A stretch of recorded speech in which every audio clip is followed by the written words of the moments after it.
It's Sunday. It's kind of rainy. What's on the turntable today? What am I going to listen to? Get in and have a look.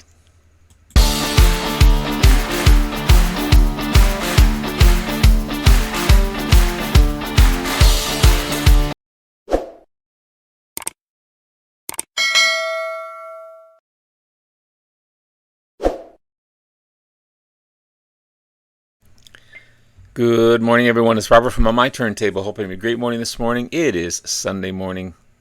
As always, a coffee kind of morning. Cheers, everyone. Hope everyone's doing well. It's going to be another episode of What's on the Turntable today. It's kind of a rainy, gloomy day. Third day of holidays. I may not sit in here all day and listen to this stuff, but I've got 4 albums planned to listen to today.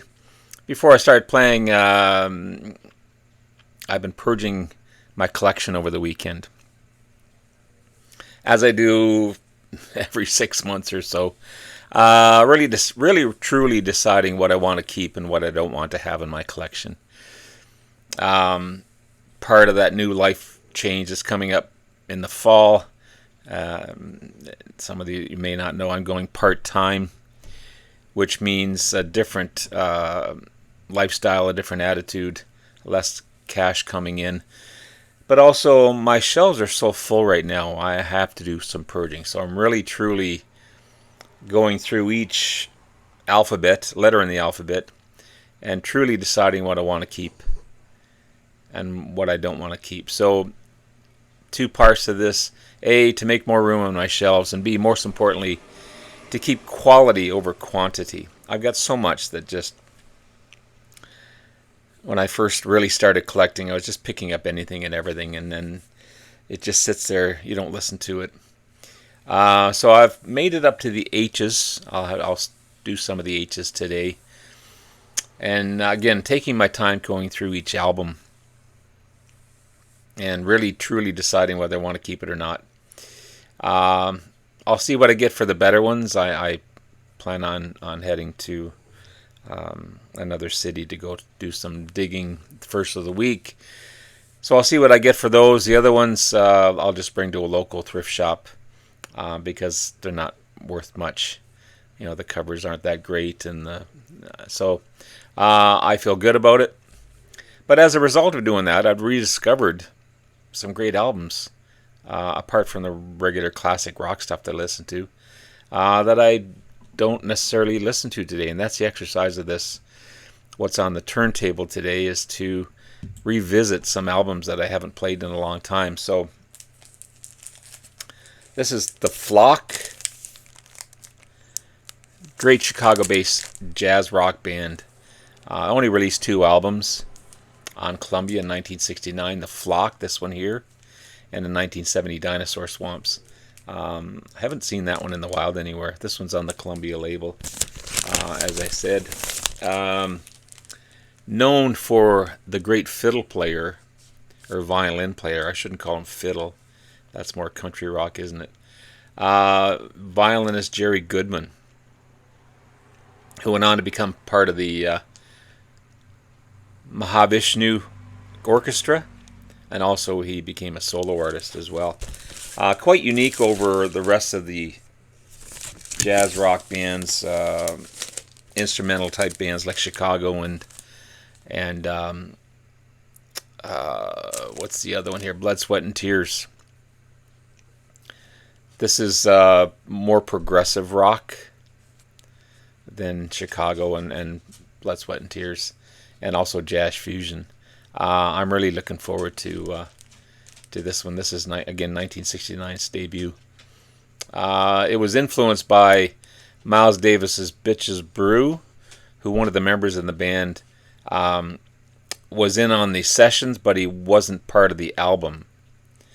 But he played on some of it, so that really influenced him to create this band and this album. So it's pretty cool. I'm looking forward to re-listening to this one again today, for sure. I came across these guys and I said, geez, I haven't listened to these guys in so long. I just picked one out of, I've got all their albums plus their live album. This is Bebop Deluxe. and Futurama. What a great band these guys are. The second album by the Bebop Deluxe, 1975 release. Really good progressive rock.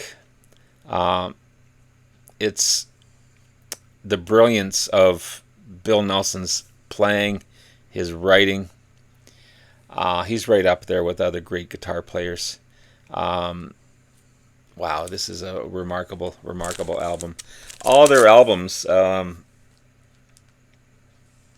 lot of their albums have a guitar theme to them. I think Futurama is the name of a guitar, if I'm not mistaken. All their album titles have guitar themes.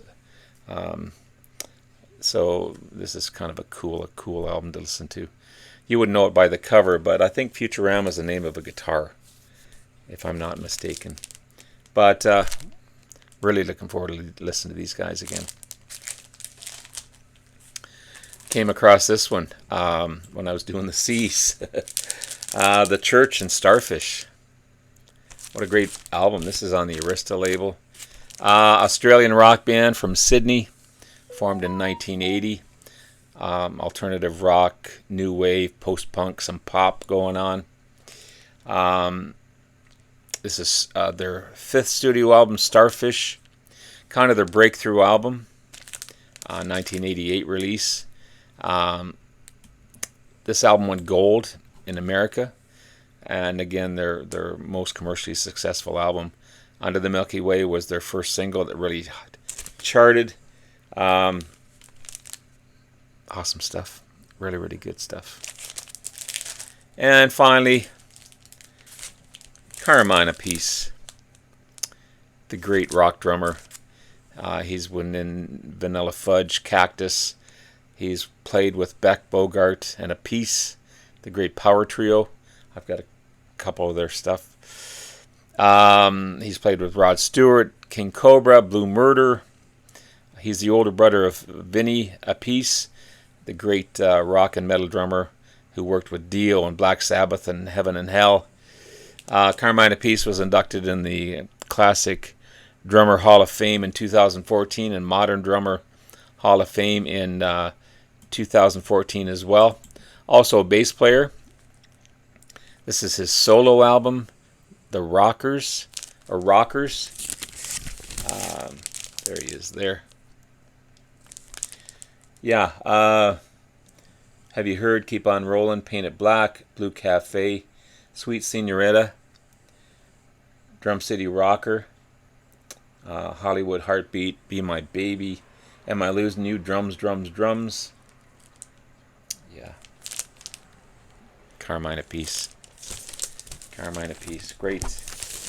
Great drummer. Really good album. I haven't listened to it in a while. So there you have it, guys. There's what I'm going to be listening to today. Hope you guys have a great rest of the day. Let me know what you're going to be listening to today. And have a great one. Bye now.